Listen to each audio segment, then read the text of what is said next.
Margaret Garner's hands were still wet with her daughter's blood when the federal marshals broke down the door. That is what the Cincinnati newspapers refused to print in February of 1856. Not the full truth. They called it a domestic tragedy. They called it an unfortunate incident. What they did not call it was what it truly was: the moment America's most carefully guarded lie shattered, crashed through a frozen river, and landed screaming in a courtroom that did not want to hear it. 28 people witnessed what happened in that small cabin on Mill Creek. Not one of them ever told the same story twice. The records were sealed. The testimonies contradicted each other.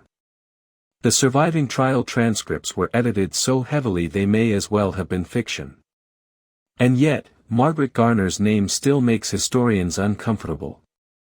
Her case was buried beneath legal jargon and procedural delays until most people forgot it ever happened.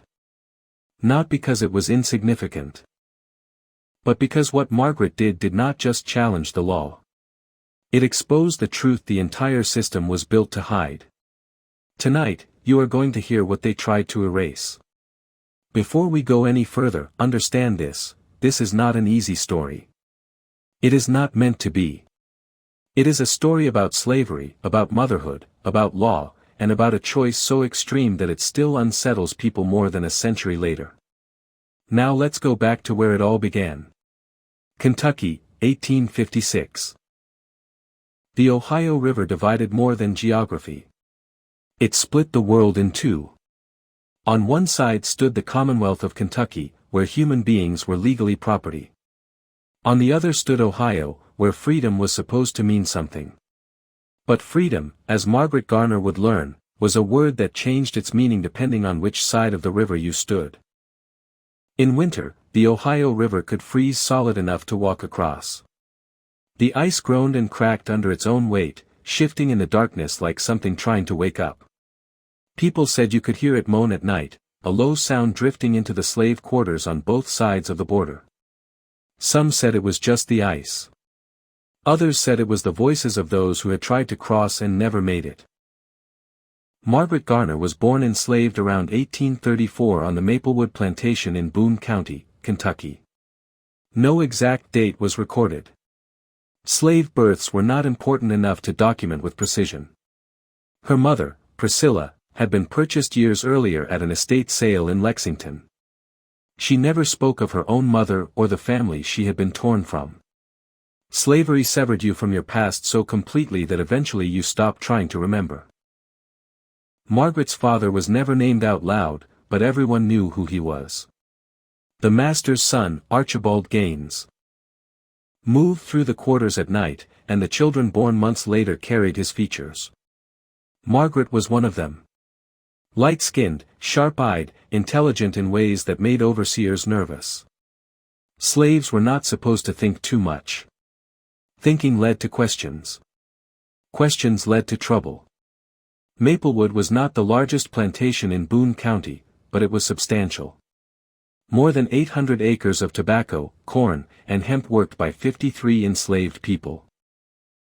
The main house sat on a hill, deliberately positioned so anyone standing on the porch could see straight down to the quarters. Surveillance was built into the architecture. Margaret grew up in a cramped cabin shared with her mother, her aunts, and other children. Privacy did not exist.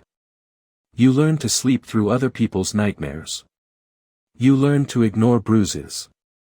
You learned not to ask questions. At 19, Margaret married Robert Garner, enslaved on a neighboring plantation owned by James Marshall. The marriage was not legal under Kentucky law, but it was recognized by the enslaved community. They jumped the broom, made promises they knew could be broken at any moment, and tried to build something that resembled a life. They had 4 children. Mary, nearly 3. Thomas and Samuel, toddlers. And Priscilla, still nursing, barely 9 months old. Margaret loved them fiercely, desperately. She had seen what slavery did to families. Children sold away. Mothers driven mad with grief. She swore it would never happen to her. In the winter of 1856, rumors spread through the quarters. John Pollard Gaines was in debt. Tobacco prices had collapsed. Assets were being liquidated. Assets included people. Lists were drawn up. Margaret's name was on it. So were Robert's. So were the children's. South meant Mississippi. Louisiana. Cotton and sugar. Places where enslaved people were worked to death in years, not decades. The fear was suffocating. Margaret made her decision when the Ohio River froze. They left after midnight on January 27, 1856. Margaret, Robert, their 4 children, and Robert's elderly parents. 9 people moving through darkness. Margaret carried Priscilla wrapped in a thin blanket. The cold burned lungs and numbed fingers. Children had been given herbs to keep them quiet. Too much could kill them. But being caught was worse. They reached the river just before 1 in the morning. Robert tested the ice first. It groaned beneath him. 1 step at a time, spacing themselves out, praying with every breath. The crossing took 20 minutes and felt like hours. When Margaret's feet touched Ohio soil, she allowed herself one moment of relief. Elijah Kite's cabin on Mill Creek was exactly where they had been told it would be. Kite ushered them inside. Without a word. The cabin was warm. There was food. The children slept near the fire. For the first time, Margaret allowed herself to hope. The knock came at dawn. Not a knock. A violent pounding. The door splintered. Federal marshals flooded the room, backed by Gaines and Marshall. The Fugitive Slave Act of 1850 gave them absolute authority. Ohio soil meant nothing. The cabin exploded into chaos. Robert was slammed into the wall. Simon was struck with a rifle butt. Children screamed. And Margaret moved. She grabbed a butcher knife. Witnesses would later argue whether she screamed or stayed silent. But everyone agreed on what happened. She pulled Mary close and slit her throat. Blood sprayed the wall. Mary's body went limp. The room froze. Margaret turned toward the other children. The marshals tackled her before she could finish. She lay on the floor, hands pinned, face pressed to the wood, staring at her daughter's body as blood pooled beneath it. When asked what she had done, Margaret said the words that would echo through history. "I will not let them take my children back into slavery. I will kill them all first." Margaret was arrested. Mary was buried. The nation took notice. Ohio charged Margaret with murder. The legal system collided with itself. If she was property, she could not commit a crime. If she was a person, she could not be property. The courtroom became a battlefield over her humanity. Margaret wanted the murder trial. She wanted to hang as a free woman rather than live as property. On February 26, 1856, the judge ruled. The Fugitive Slave Act took precedence. Margaret was returned to Kentucky. The murder charge was dismissed. Abolitionists raged. Pamphlets circulated. Margaret became a symbol no one could agree on. She was imprisoned at Maplewood, isolated. Her children were kept away from her. But she did not regret what she had done. She believed she had saved Mary. In March, Gaines sold the family south.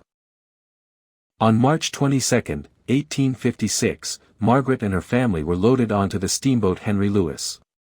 She was chained. Robert was chained. The children watched. Near Louisville, the Henry Louis collided with another steamboat. Margaret fell into the river still holding baby Priscilla. Witnesses argued whether she jumped or fell. What they agreed on was that she held the baby underwater until she stopped moving. Priscilla died. No charges were filed. Margaret was sold in Mississippi. Robert and the boys were sold elsewhere. The family was destroyed. Margaret worked the cotton fields in silence. She did not break. In 1857, cholera swept through the plantation. Margaret died at 23. Her death was recorded in a ledger. No grave marked. But her story did not disappear. Abolitionists used her case to expose slavery's lie. Pro-slavery advocates used it to justify control. The nation argued, avoided, edited, and buried the truth. Margaret Garner forced America to confront a question it still cannot answer. Was death better than slavery? Margaret answered yes. And that is the secret America tried to erase.